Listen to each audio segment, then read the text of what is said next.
Victoria's Equal Opportunity and Human Rights Commission is in disarray tonight after 3 of its 4 board members resigned, accusing the state government of political interference.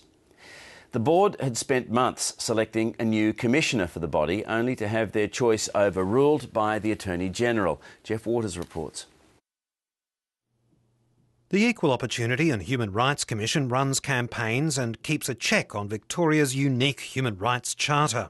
And then he sort of dropped into conversation that I'd have to remove that piece of fabric, he called it, from my head. He said, well, you obviously don't want the job that much if you're not willing to do as I ask. But now it has no board and no commissioner after 3 of 4 remaining board members appointed by the last government resigned en masse last night. We don't feel that the Attorney-General has any faith in us as a board.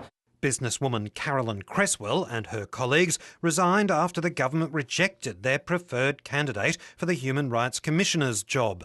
She says the board spent months recruiting the best person at a cost of about $30,000. If you don't want to respect the process, don't ask us to go through the process. Just appoint someone and don't, let us get to this point now. Nobody will say exactly who it is that the government rejected because the nominee hasn't been told that they were successful. But each of the candidates on the shortlist had at least 10 years' experience in high-level human rights work.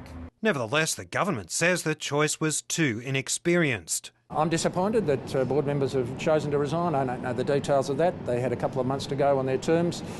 I'm sure the Attorney-General will deal with that issue.